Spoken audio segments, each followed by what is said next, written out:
one thing that did not need any hesitation for anyone to throw their money at, whether it was a studio or the audience that we are a part of here, is a little thing called The Last of Us, the first entry on our watch list this week.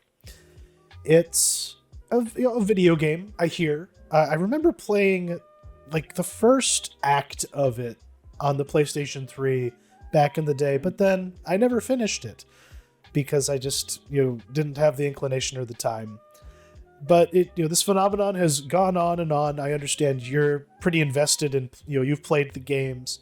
So who would you say this show is for right off the bat? Like, who did they make this show for?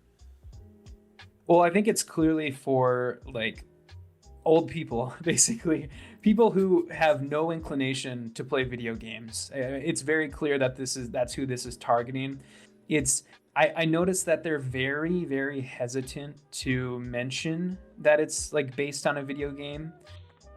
Like usually with that type of stuff, it's kind of front and center, but the only real mention of that in this is like a really quick thing in the credits that just says based on the game from Naughty Dog. And, it's very, they haven't been marketing it that way. It's not all over the posters that it's based on the video game. And so it's clearly for like old people.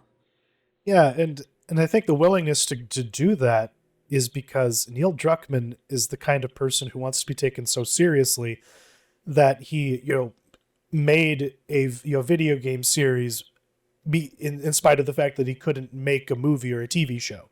So now he gets to make the TV show he always wanted to make. And then you have Craig Mazin, who's someone I don't really have a lot of experience with, except for Scary Movie 3, apparently. But, he seems like a guy who should know what he's doing.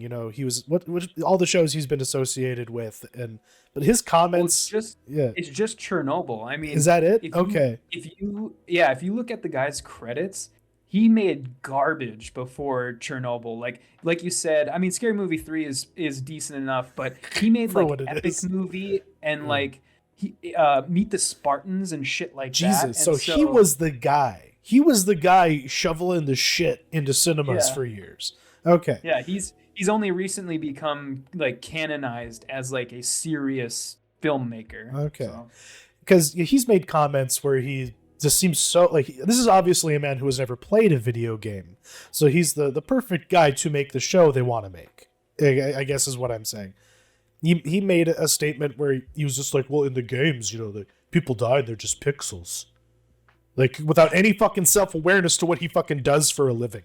You know what I mean? The whole point is that both mediums transcend the fact that they're just little light inside, like, little pieces of silicon. Like, come on, dude. Like, grow up. I know you think you're grown up, but you're being very childish right now and very pedantic. But, that said, did the show they made, like, is it any good? Yeah, I think so. I mean, this is a very, very by the book adaptation. It gets all of the beats right. There's even stuff in there that is like ripped directly from the game, like shot for shot. But then it also kind of gives you like little bits that aren't in the game, just kind of stuff to build out the world, like the scene. I mean, the whole intro is majorly extended. Like that whole intro sequence with Joel's daughter is like literally 10 minutes in the game. And it's almost a full episode's worth of content just with that opening act. I was really impressed with with their willingness to do that, to forego structure and form in that way, and just do it how they wanted to do it, because it really made everything I don't know, you're more entrenched in the world in the day that everything happens. And on like a second watch, there's a lot of great detail in there too. They're very deliberate in what they do, and for the most part it all works. And all that imagery that you're talking about from the game is all the stuff that I actually know.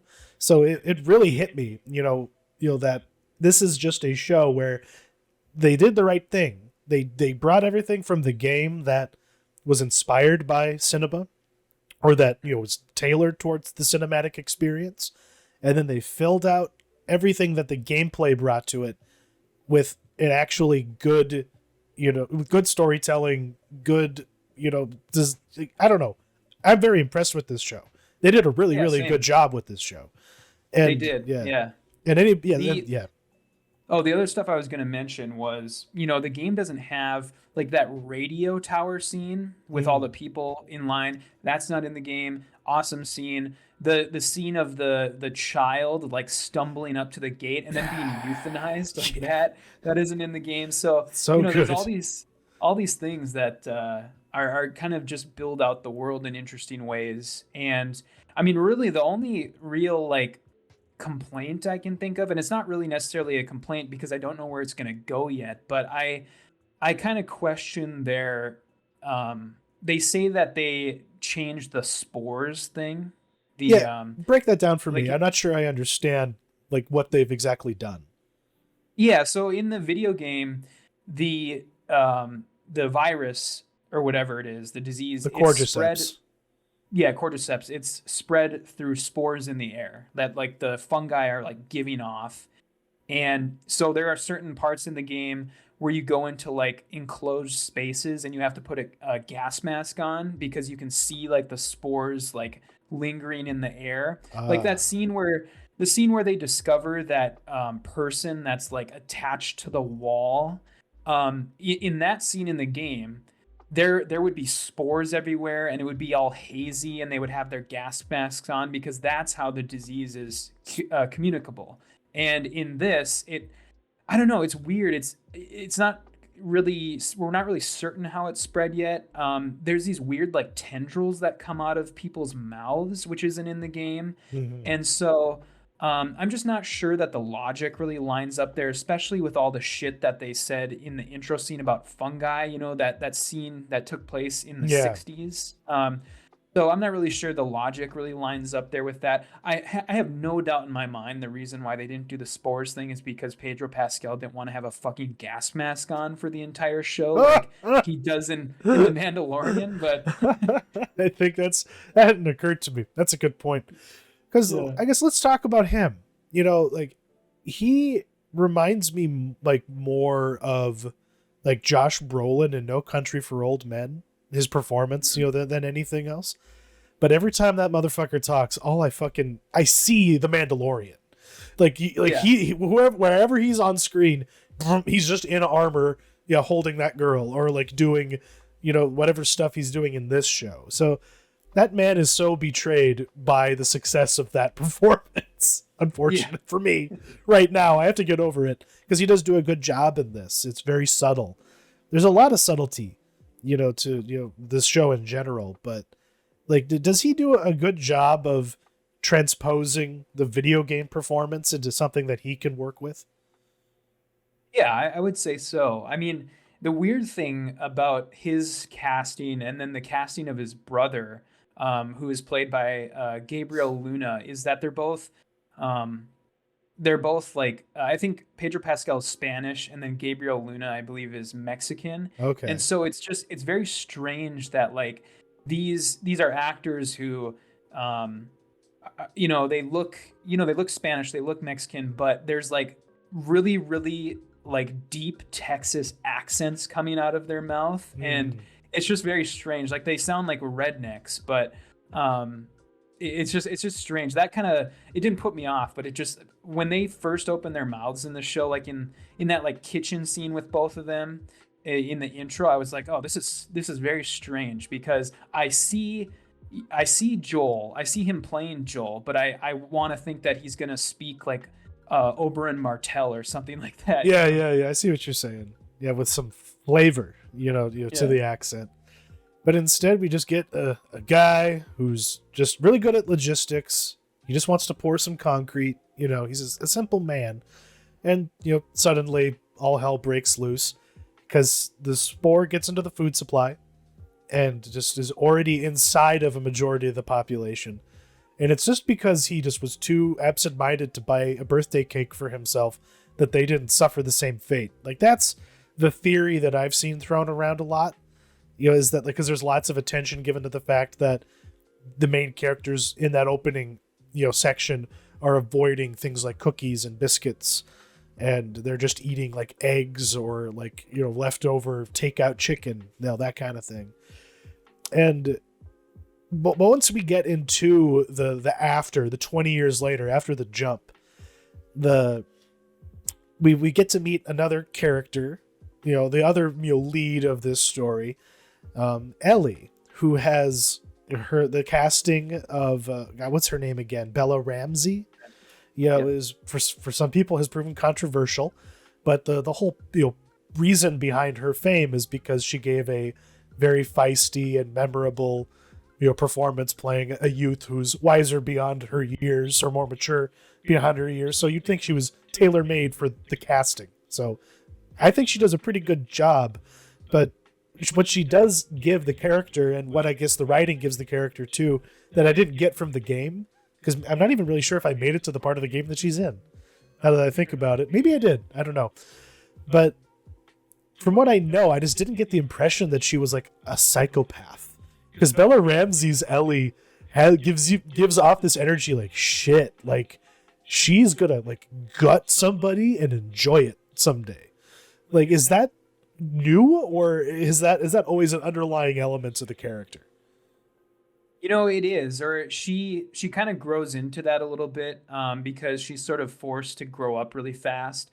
In the games, the game Ellie presents more as, she presents younger than she is. Like she looks younger, she has more like childlike features, and she kind of presents as like a little girl that is unexpectedly, like could unexpectedly slit your throat, or could like unexpectedly kill you, even though she looks like a little girl. You know, she's grown up extremely fast, and I think Bella Ramsey presents older to me. Like she seems older just in general. She doesn't really have like the childlike features, and um I would say, you know, I would say it's pretty spot on. But it's just, it seems like the show is moving faster because Ellie isn't this like, she's not this crazy at the beginning of the game. Because like when they mention the fact that she's, you know, like a foundling thrown into like a military academy, I'm like, oh, okay, yeah, the military dictatorship is raising an army of psychopaths. It makes sense that she's like this. So I guess it tracked for me, but that's me coming in, you know, with very little, you know, baggage from, you know, the original, you know, source material. And that's why I asked you who this show was made for initially. Because as I'm watching this, I'm like, okay, yeah, I am having no hangups. It's like everything is being presented well and it's making sense. And I'm interested in where it's going. Like they earned everything that they did. But at the same time, throughout it, I'm reminded why I don't like Neil Druckmann and why I find him like insufferable as like as a celebrity figure.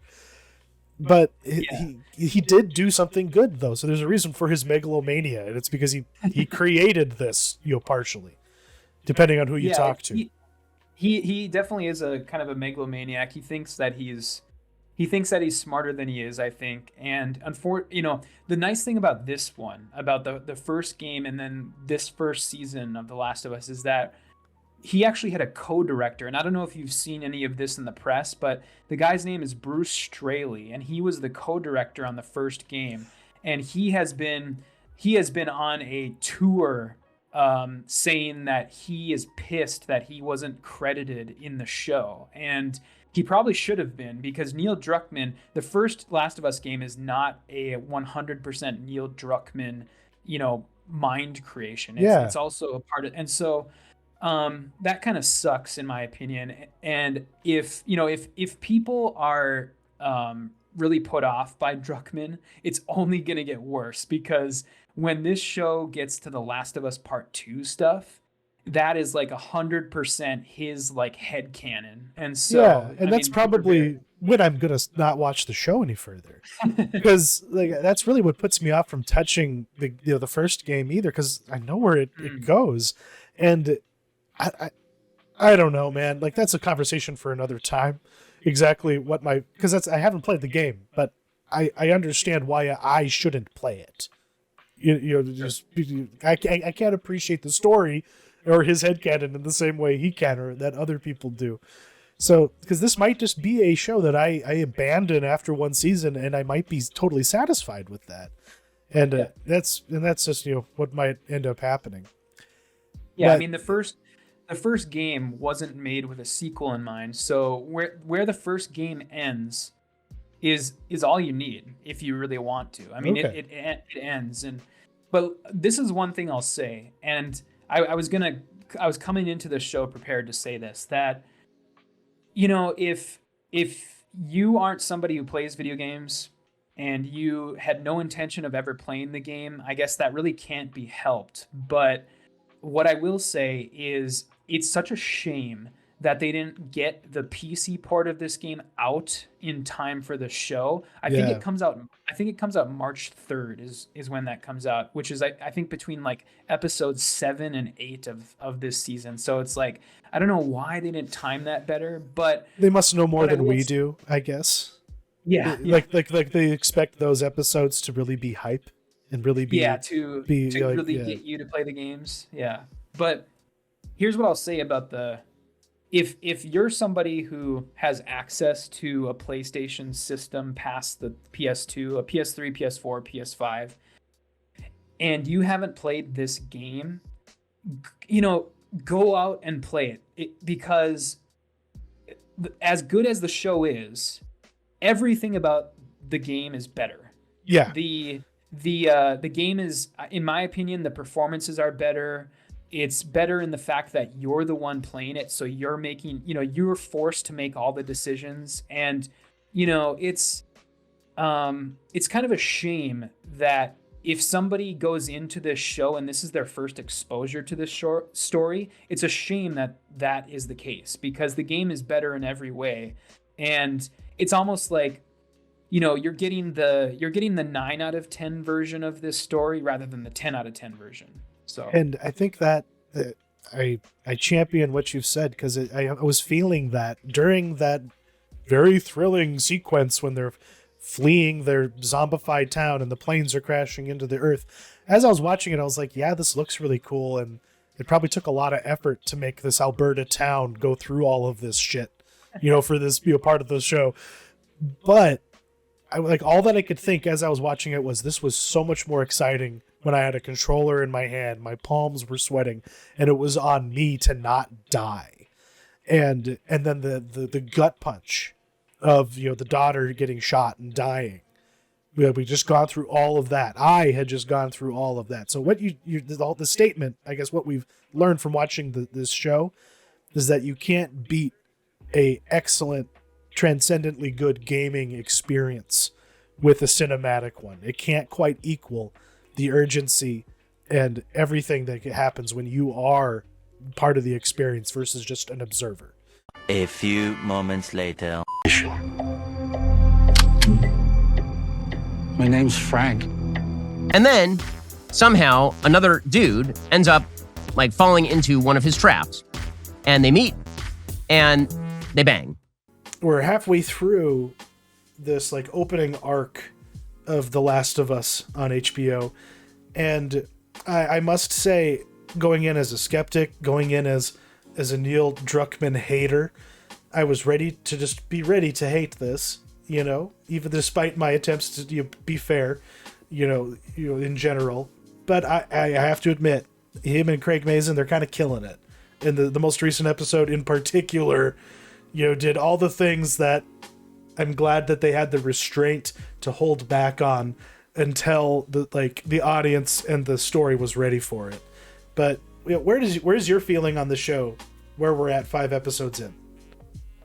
Yeah, I'm kind of in the same boat. I'm surprised at how great this is. It's probably one of the best video game, transitions from game to show or movie out there, and I really like where it's going. I would say, because today we're going to talk about episodes 2 through 5. We already talked about the first one, about 4 weeks ago, but there are definitely stronger episodes and weaker episodes, but I don't think any of them are particularly bad, outright bad. They're all good to a certain extent. And I guess I don't know which one specifically you wanted to talk about, but I think probably the worst one, and again, I'll bring up Neil Druckmann again. he directed this one, the second episode, probably the worst episode of the batch because it's probably the most video gamey, and it just has moments in it that are a little too like artificial and just like strange. Like it's almost like somebody should have told him like, hey, maybe don't do that way because it's weird. Like I'm of course speaking of when the infected person like kisses Tess. Yeah, what the fuck was that? Like, yeah, that was strange. Like, and that's the thing. Every person I've talked to about this show has brought up that moment as just especially weird and just out of nowhere. Whether they do the video games or not, every single person was just like, yeah, that weird little like kiss thing was bizarre. And they questioned her behavior. They wondered why she wasn't like just trying to catch a spark by like flicking it down on the ground next to all the gas. You know, I don't know. There's a lot of like, you might just call it like, you know, tropey, like, you know, dumb, you know, decision making by characters so that things can happen. Like, oh, don't move the couch in front of the door to stop someone from opening it and sneaking up on you. But do have the foresight to crush glass on the ground right next to where you're going to be sleeping. You know, like, I don't know. They think they're smart sometimes, but then you can see all these plot holes in that respect. Like there's gaps in thinking happening with what they're putting in the scene and what you would expect the characters to be smart enough to consider. But that said, I don't know. Like I didn't get to this part of the game, but the last two episodes that we got, 4 and 5, after the very celebrated, we'd try to keep you alive. We'll get to that, I promise. But the most recent two in Kansas City, I understand, are set in Pittsburgh in the video game. Keep our histories to ourselves. Is that correct? I think it's Philadelphia. That's what it is. We don't know. Yeah. You're not immune from being ripped apart. Regardless of like whatever it, you know, is video games show. Don't tell anyone about your condition. I was totally into how fucked You know up what's out there. everything had gotten, and just how broken all of the humans that were left there had become, and what they were willing to do. I was taken with that, and I'm just glad that we didn't spend too much more time there, and that it fell apart predictably as it should have. But the whole idea of the authorities just shoving all the monsters under the ground and covering it with concrete and hoping for the best, that is hilarious, and it, you know, has delightfully horrific results as a consequence. Anything else you wanted to shout out before we kind of dug deeper? Yeah, well, I guess while we're talking about those two episodes, that's something that's very cool. You know, the best parts of this show, I think, are the parts that add to the world that the video game didn't necessarily touch on. And the whole idea of the sort of, I don't know what you would call them, the sort of operator people, like taking over the Fedra in that city, in Kansas City, none of that was in the game. When Joel and Ellie go to Philly in the game, all those people are there, like all those looters and all those like bandits and stuff, but they haven't taken over the city from Fedra. And so that's all part of the show. And the Melanie Linsky's character isn't in the game at all. She's a creation for the show, so all that stuff was new. And so, yeah, I think it's really, really cool to build out the world in that way. It adds to the mythos. And, I really liked this sort of 2-episode arc that we just had. I like the little girl zombie. The acrobat little girl zombie. That was awesome. The child clicker in the car. Yeah, that was fucked up. Mm-hmm. Yeah, that whole sequence, it's a tour de force. Like, and you can really tell that they put a lot of their effort and their budget into that.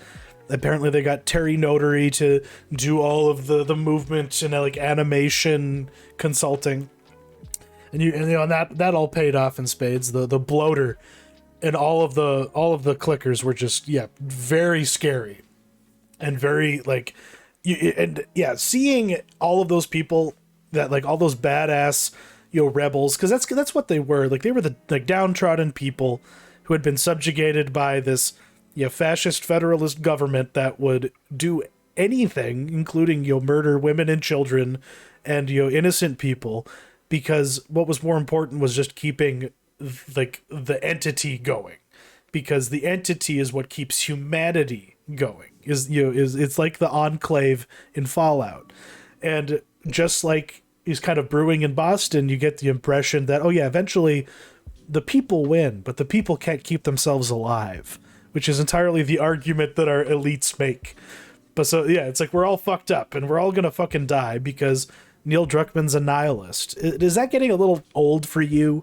How everything just gets reduced down to, I'm gonna do what I can to try and fulfill my goal, but if I even fail a little bit, I'm just gonna blow my brains out.